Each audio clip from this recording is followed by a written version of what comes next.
Welcome to மனம் சுயம் channel. முதல்ல உங்கள் எல்லாத்துக்குமே ரொம்ப நன்றி சொல்கிறேன். ஃபஸ்ட்டு வீடியோலேயே 100 சப்ஸ்கிரைபர். ரொம்ப நன்றி உங்கள் ஆதரவுக்கு.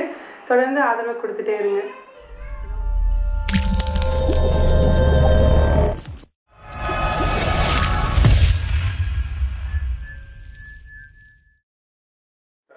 இன்றைக்கி நம்ம பார்க்க போகிற ரெசிபி என்னன்னு பார்த்தீங்கன்னா வஞ்சரம் மீன் குழம்பு.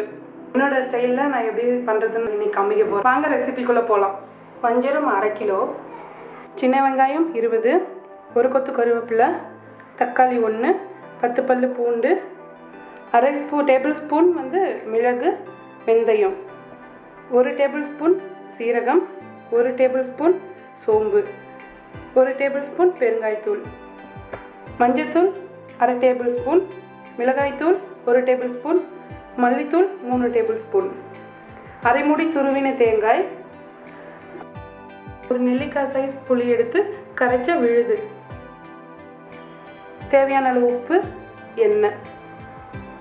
இப்போ பேசிக் மசாலா ரெடி பண்ணிடலாம். பூண்டு 10 பல், சின்ன வெங்காயம் 20, ஒரு தக்காளியை 4 வெட்டி வச்சுருக்கேன், ஒரு கொத்து கருவேப்பிலை, சீரகம் 1 ஸ்பூன், சோம்பு 1 டேபிள் ஸ்பூன், வெந்தயம் மிளகு ரெண்டும் அரை டேபிள் ஸ்பூன். இப்போ இதை நல்லா பேஸ்ட் மாதிரி அரைச்சிக்கலாம். இப்போ நல்லா அரைச்சாச்சு. இந்த மாதிரி பேஸ்ட் மாதிரி அரைச்சிக்கோங்க.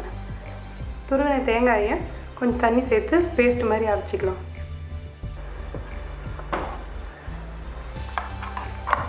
இது மாதிரி பேஸ்ட் போல் ரெடி பண்ணிக்கோங்க.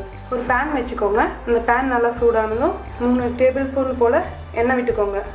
மீன் குழம்புக்குலாம் கொஞ்சம் எண்ணெய் அதிகமாக இருந்தால் தான் நல்லாயிருக்கும். எண்ணெய் சூடானதும் 1 டேபிள் ஸ்பூன் கடுகு சேர்த்துக்கோங்க. கடுகு நல்லா பொரிஞ்சதும் நம்ம அரைச்சி வச்ச விழுதை இதில் சேர்த்துக்கலாம்.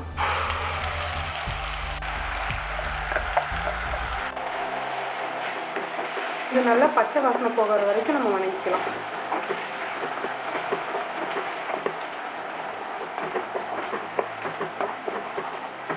மசால் பச்சை வாசனையெல்லாம் போய் இப்போ ரெடி ஆயிடுச்சு.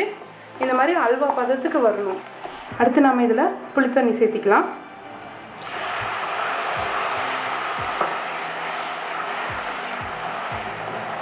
புளித்தண்ணி நல்லா கொதிச்சு வரட்டும். இப்போ மசாலா நல்லா வதங்கி எண்ணெயில் நல்லா ஓரத்தில் பிரிஞ்சு வந்துருக்கு பாருங்கள்.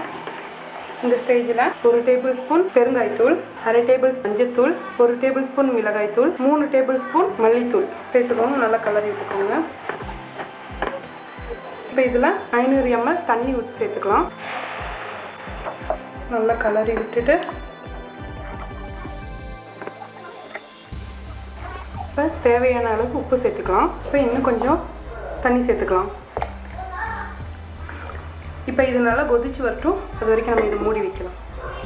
இப்போ நல்லா கொதிச்சு வந்திருக்கு. இதில் க்ளீன் பண்ணி வச்சுருக்க வஞ்சரத்தை நம்ம இதை சேர்த்துக்கலாம்.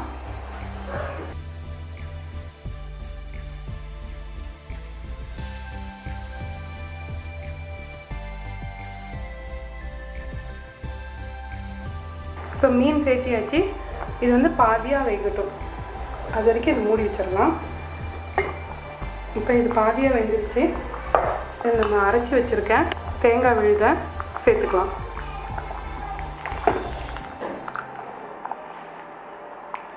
லைட்டாக கலரி விட்டுக்கோங்க. இந்த ஸ்டேஜில் இன்னும் கொஞ்சம் போல் குழம்புக்கு தேவையான அளவுக்கு உப்பு சேர்த்துக்கலாம். இப்போ குழம்பு கொதிக்கிறதுக்கும் மீன் வேகிறதுக்கும் தேங்காய் பச்சை வாசம் போகிறதுக்கும் சரியாக இருக்கும். நம்ம மூடி வச்சிடலாம்.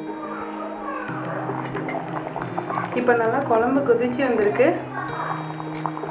நல்லா மீன் நல்லா வெந்திருக்கு. இப்போ கருவேப்பிலையை சேர்த்துக்கலாம். கொஞ்சம் மீன் குழம்புக்கு கருவேப்பிலை கடைசியாக சேர்த்தினீங்கன்னா தான் நல்லாயிருக்கும். இப்போ அடுப்பை ஆஃப் பண்ணிவிட்டு ஒரு 10 நிமிஷம் நல்லா மூடி வச்சுருங்க. அப்போ தான் மீனோட டேஸ்ட்டெல்லாம் அந்த குழம்புல செட் ஆகி சாப்பிடும்போது சூப்பராக இருக்கும்.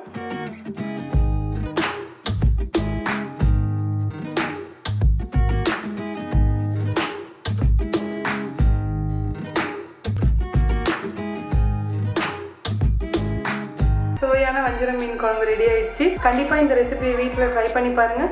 மனமும் சுயம் சேனலுக்கு லைக் பண்ணுங்கள், ஷேர் பண்ணுங்கள், சப்ஸ்கிரைப் பண்ணுங்கள்.